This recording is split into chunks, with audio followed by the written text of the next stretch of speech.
देखो इधर, अच्छा ये बताओ आप, हाँ, डीएनए के बारे में क्या जानते हैं? डीएनए सुना है पहले कभी? खड़े हो जाइए 1 मिनट के लिए। हाँ, डीएनए के बारे में क्या जानते हैं? चुप, हटा लो इसको, हटा लो, हटा लो। डीएनए के बारे में कुछ आइडिया? पढ़ाई लिखाई संबंधित हो अन्यथा ना हो, ऐसे कभी सुना डीएनए?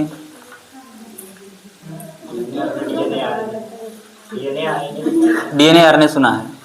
इसके बारे में कोई जानकारी गलत सही कुछ भी मिलती जुलती? अच्छा कभी तुमने ये सुना है डीएनए फिंगर प्रिंटिंग? सुना है? नहीं सुना है? अच्छा देखो, एक चीज ये होती है डीएनए फिंगर प्रिंटिंग, इसको कितने लोग जानते हैं? डीएनए फिंगर प्रिंटिंग कितने लोग जानते हैं इसको? इधर कोई जानता है डीएनए फिंगर प्रिंटिंग? इधर? हाँ बताइए जो जानते हैं डीएनए फिंगर प्रिंटिंग के बारे में।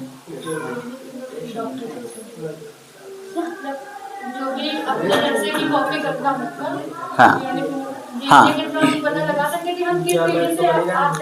हाँ, देखो ऐसे ये सब पढ़ने का कोई मतलब नहीं है, ये सब थ्योरेटिकल बात है, किताबी ज्ञान है। वैसे हमको डीएनए में एक आम बात जो होती है, जानकारी वाली बात, पहले वो बात हमको पता होनी चाहिए, ठीक? अगर वो बात हमको नहीं पता है तो फिर हम अच्छे सीख नहीं पाएंगे।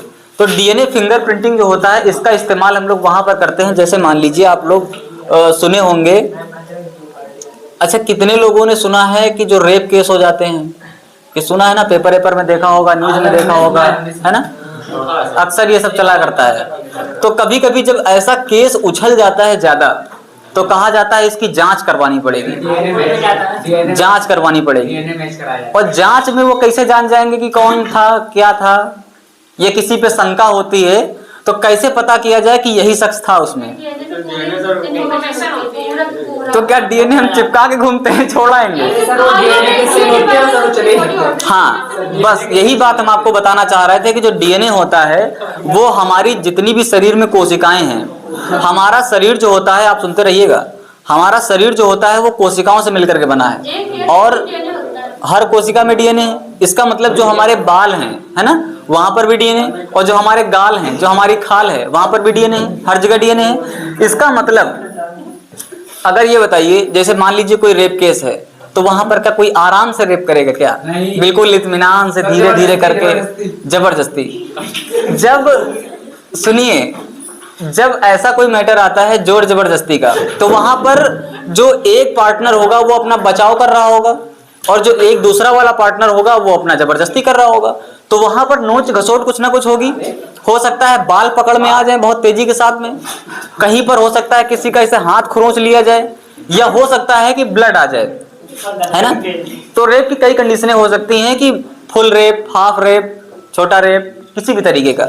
लेकिन उसमें क्या हो सकता है कि कोई ना कोई आपका बॉडी का जो कांटेक्ट है अगर उसके साथ में हुआ है, तो मतलब आपके शरीर की कोशिका वहां तक पहुंच गई, और जैसे ही शरीर की कोशिका वहां तक पहुंच गई तो वहां से उस कोशिका से हमने निकाला डीएनए, और जिसका हुआ है उसका लिया डीएनए, ठीक है ना। तो अब यहाँ पर उसका डीएनए हमने, वो अलग बात हो गई, लेकिन जिसने रेप किया है उसका डीएनए लिया जाएगा, जिस पर शंका है आपको उसका डीएनए लिया जाएगा, दूसरा जो आपके शरीर में सैंपल पाया गया उसको लेंगे, फिर दोनों को मैच कराएंगे, है ना। अगर मैच कराने पर एकदम सही निकल कर आता है, मैचिंग हो जाती है, तो इसका मतलब ये मान लिया जाता है, कंफर्म हो जाता है, और पूरे संसार का सबसे बड़ा सबूत है डीएनए फिंगर प्रिंटिंग। ये अगर मैच कर गया तो फिर कोई समझ लो ऐसा नहीं कि जो उसको ठुकरा सके, कि हटा सके, कि बेकार है। डीएनए फिंगर प्रिंटिंग में अगर आप मैच कर गए तो इसका मतलब आप ही हैं वो शख्स जो आपने किया है। तो सर डीएनए भी एक ही होता है क्या? बहुत टाइप के होते हैं, है ना। पहले मेनली हमको डीएनए पता होना चाहिए, डीएनए ए डीएनए बी डीएनए सी डीएनए, है ना, जेड डीएनए, अलग अलग टाइप के मतलब होते हैं। तभी तो ये पता चलता है। हाँ, तभी पता चलता है। तो डीएनए जो होता है उसमें कुछ उभार टाइप में होते हैं, कुछ उसकी कोडिंग्स होती हैं, वो कोडिंग हम लोग मैच कराते हैं। अब जैसे मान लीजिए कभी कभी क्या होता है कि जो बहुत बड़े बड़े ऐसे भी केस आया करते हैं कि जो बहुत बड़े बड़े नेता लोग होते हैं, उनको पता नहीं क्या आदत पड़ जाती है कि नई नई फीमेल चाहिए उनको अलग अलग समय पे, है ना। और कभी कभी ऐसा हो जाता है वो लोग ध्यान नहीं दे पाते हैं और लड़की प्रेग्नेंट हो जाती है। और जब प्रेग्नेंट हो गई, बड़ी हो गई, बच्चा 18-20 साल का हो गया, तब वो कहता है कि मैं फलाने नेता का लड़का हूं, है ना। तो नेता कहता है कि ये बिल्कुल गरीब खानदान से है, ये मेरा लड़का हो ही नहीं सकता। तो ऐसे केस में भी हम लोग करते हैं, लड़के का डीएनए लेते हैं, उसके पिता का डीएनए लेते हैं, दोनों को मैच कराते हैं। अगर मैच करके आ गया कि ये डीएनए एकदम करेक्ट है, तो फिर हम लोग वहां पर यह मान लेते हैं कि ये उसी का लड़का है, चाहे गलती से आया हो, चाहे होनी से आया हो, चाहे अनहोनी से आया हो, है ना, उसका है तो है। तो अपराध की श्रेणी जितनी भी है, चोरी की श्रेणी जितनी भी है, या रेप केस की श्रेणी जितनी भी है, लड़ाई झगड़े की श्रेणी जितनी भी है, वो सारी की सारी श्रेणी हम लोग डीएनए फिंगरप्रिंटिंग से मैच कर लेते हैं। अब आप चोरी कर रहे थे, अचानक आपका हाथ बाल कुछ भी टूट के वहां गिर सकता है ना। अच्छा हाँ सर, वो फिंगरप्रिंट भी मिल सकते हैं, लेकिन डीएनए भी आपका वहां पर हो सकता है। कहीं छोड़ के आए, एकदम से भगे, कहीं दरवाजे में खुरच गए, आपका थोड़ा सा खाल सिमट के वहीं पे छूट गया, है ना। तो वो किसी भी तरीके से हम लोग डीएनए वहां से मिल सकता है आपको, मैचिंग हो सकती है, और जैसे ही मैचिंग हो सकती है हम आपको पकड़ लेंगे। ये होता है, ठीक। मतलब वहां पर शंका वाली कोई बात फिर नहीं रह जाती, एकदम कंफर्म हो जाता है। तो ये होता है डीएनए के बारे में, है ना। और डीएनए हमारी कोशिकाओं में पाया जाता है। और डीएनए जो होता है, एक कोशिका में जैसे मान लीजिए डीएनए निकाला जाए तो उसकी लंबाई लगभग जो होती है, डीएनए की लंबाई कितनी, 2.2 मीटर। अगर हम एक सेल से डीएनए निकालें तो उसकी लंबाई जो होती है 2.2 मीटर होती है, ठीक। और इसका मतलब ये होता है कि हमारे शरीर में हजारों करोड़ों अरबों कोशिकाएं हैं। इन सभी से अगर डीएनए को निकाल लिया जाए, उलझा रहता है, बढ़िया सुलझा लिया जाए, एक धागे की तरीके बना लिया जाए, है ना, तो वो डीएनए यहां से लेकर के लगभग सूर्य तक पहुंच जाएगा। इतना लंबा हमारे शरीर में डीएनए होता है, सबके शरीर में इतना लंबा डीएनए, हाँ, और क्या, वो सूर्य तक पहुंच जाएगा। इतना लंबा डीएनए होता है शरीर में, है ना। आपने वो देखा है मशीन में जो नलकी लगाई जाती है धागा वाली, इतनी बड़ी दिखाई देती है, उसमें धागा बहुत सारा होता है। वैसे हमारी कोशिका तो बहुत छोटी होती है, जिसको हम ऐसे देख ही नहीं पाते हैं डायरेक्टली, लेकिन इसके अंदर डीएनए बाकायदे ऐसे ऐसे ऐसे करके ऐसे करके ऐसे करके आराम से उसमें जो है उलझा हुआ रखा रहता है ना। सुलझाने पर इसकी लंबाई 2.2 मीटर, और हम लोग सूर्य तक पहुंच जाते हैं, इतना लंबा डीएनए, है ना। ये होता है। तो अब डीएनए के बारे में जान गए। अब इसको ये देखना है कि डीएनए में ऐसी क्या क्या चीजें हैं जिनसे मिलकर के बनता है। बैठ जाइए, अब आपको थोड़ा सा मन लगेगा, नहीं तो सोचेंगे पता नहीं क्या चल रहा है ना। तो अब वही डीएनए के बारे में बातचीत हो रही है कि यहाँ पर हमने कहा कि नाइट्रोजन बेस होते हैं। नाइट्रोजन बेस में अगर हम शुगर ऐड कर दें तो ये बन जाता है न्यूक्लियोसाइड। इसमें पहला न्यूक्लियोसाइड जो है adenosine, guanosine, cytidine, thymidine, uridine, ठीक। अब एक काम हम और करेंगे कि नाइट्रोजन बेस जो होगा उसमें शुगर तो हमने ऐड कर दी है, उसके साथ साथ में फॉस्फेट ऐड करेंगे, है ना। फॉस्फेट जानते हैं, फॉस्फेट फॉस्फोरस होता है वो। अब देखो नाइट्रोजन बेस, अब यहां पर हमने क्या करना है कि हमारे पास न्यूक्लिक एसिड रहेगा और प्लस उसमें हम एक काम कर देंगे, शुगर ऐड कर दिया है, और शुगर में हम फॉस्फेट ग्रुप ये ऐड कर देंगे, ठीक। तब देखना है हमको कि इसमें क्या बनकर के आएगा। जो न्यूक्लियोसाइड है इसका बन जाएगा एडिनिलिक एसिड। जैसे मान लीजिए यहाँ पर एडिनोसिन है तो एडिनिलिक हो जाएगा, एडिनिलिक एसिड, एडिनिलिक एसिड। और ये ग्वानोसिन जो है ग्वानिलिक एसिड हो जाएगा, ग्वानिलिक एसिड। साइटिडीन का बताइए क्या हो जाएगा, साइटिडीन, है ना। साइटिडीन का हो जाएगा cytidylic acid, cytidylic acid. Thymidine का थाइमिडिलिक एसिड, थाइमिडिलिक एसिड। यूरिडीन का यूरिडिलिक एसिड,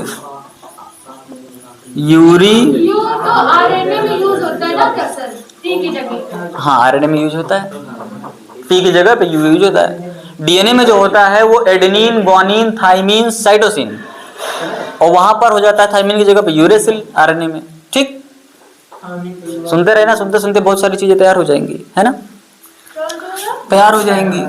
इसको हम लोग एएमपी के नाम से भी जानते हैं, इसको हम लोग जीएमपी के नाम से जानते हैं, इसको हम लोग सीएमपी के नाम से जानते हैं, इसको हम लोग टीएमपी के नाम से जानते हैं, और इसको हम लोग यूएमपी के नाम से जानते हैं।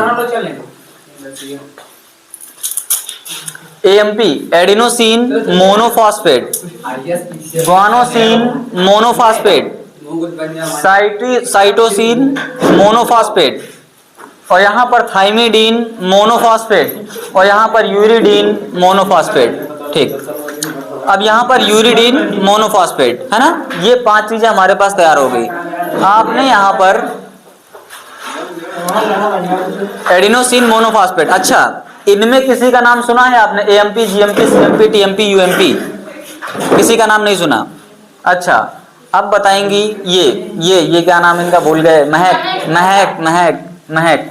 आपने एएमपी सुना इससे पहले कभी? नाउ सुना। एटीपी सुना है? यूनिट होती है एनर्जी की। यहीं से सब बन के जाते हैं, देखना भी। एएमपी मतलब एडिनोसिन मोनोफॉस्फेट, मोनो का मतलब एक है ना, सिंगल एक, फॉस्फेट फॉस्फेट है, तो एडिनोसिन मोनोफॉस्फेट। और यहाँ पर अगर होता 2 फॉस्फेट लगे होते तो एडिनोसिन डाइफॉस्फेट, 2 के लिए डाई इस्तेमाल करते हैं, तो एडिनोसिन डाइफॉस्फेट है ना, या फिर बाइफॉस्फेट। यहाँ पर अगर 3 फॉस्फेट होते तो क्या होता? ट्राई। तो यहाँ पर क्या लिख के आता? एडिनोसिन ट्राइफॉस्फेट, इसी का शॉर्ट फॉर्म क्या हो जाता है? एटीपी। तो एटीपी हम लोग जानते हैं, एटीपी जो होता है एनर्जी करेंसी कहते हैं उसको, है ना।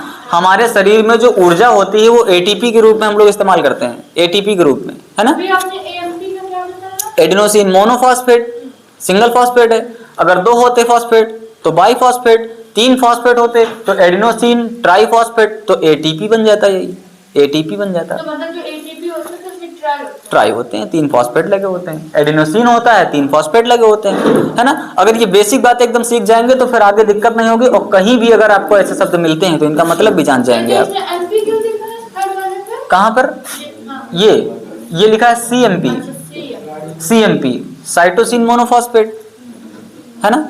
3 होते तो सीटीपी हो जाता, साइटोसिन ट्राइफॉस्फेट, लेकिन ज्यादातर तो एटीपी आता है। एटीपी आता है। तो इसलिए हमने इसको बताया भी कि ये सूना सूना लग रहा है, इसको सूना सूना समझ लीजिए क्या है ना। देखिए अब ये हो गया adenine, guanine, cytosine, thymine, uracil. Adenosine, guanosine, cytidine, thymidine, uridine, और यहाँ पर एडेनिलिक एसिड, ग्वानिलिक एसिड, और यहाँ पर साइटिडिलिक एसिड, थाइमिडिलिक एसिड, यूरिडिलिक एसिड।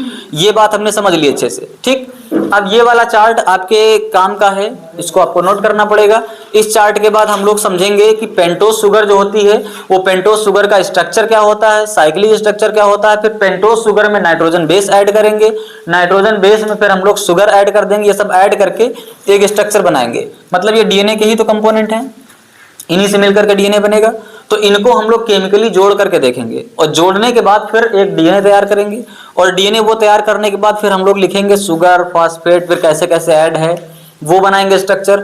उस स्ट्रक्चर के बाद आता है आपका ये वाला डीएनए, ऐसे करके जो आप लोग बनाते हैं, ऐसे करके वाला बनाएंगे, है ना।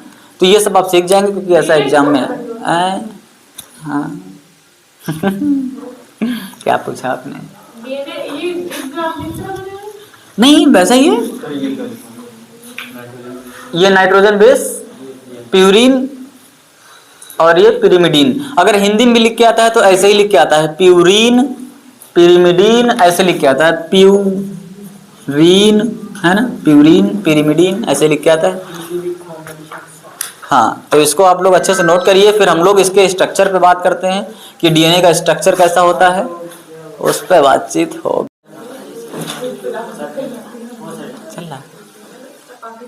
हाँ, तो ये है पेंटोज, ठीक। 5 कार्बन की शर्करा जो होती है शुगर, उसको हम लोग कहते हैं पेंटोज शुगर। इसका ये साइक्लिक फॉर्म है ना। अब साइक्लिक फॉर्म में देखो होता है जो राइबोज शुगर। अब ये हो गई राइबोज शुगर।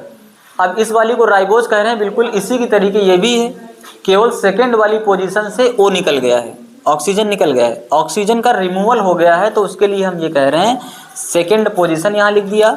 डी का मतलब रिमूव हो जाना। क्या रिमूव हुआ? ऑक्सीजन रिमूव हो गया, तो 2 पर डी ऑक्सी राइबोस शुगर। ठीक, ये हो गया, ये फॉस्फेट। अब इन्हीं सबको मिला करके और साथ में हम नाइट्रोजन बेस मिला करके अब हम बना लेंगे डीएनए। ठीक,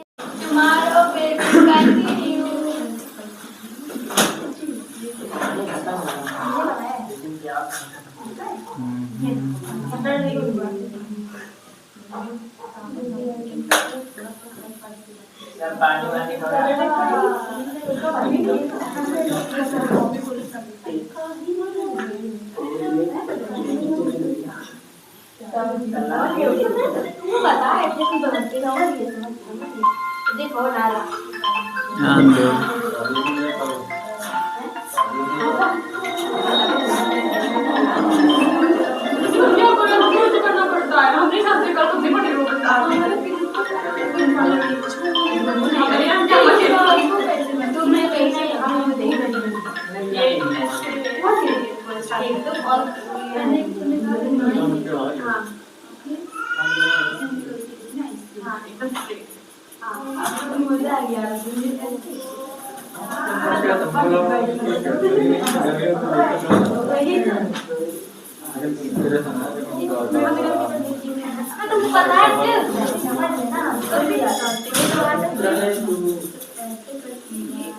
सही है।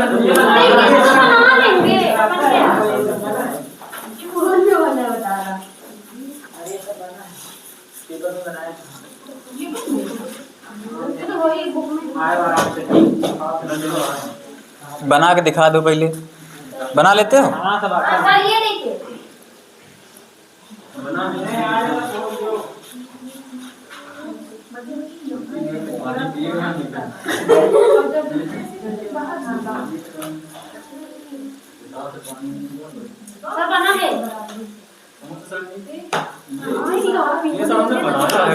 प्लीज एक बार ट्राई इट। बना के दिखाओ ना, बना अगर ऐसा तब पता है। ऐसा बीच में लाइन नहीं सकते हैं। हाँ, नहीं सकते हैं।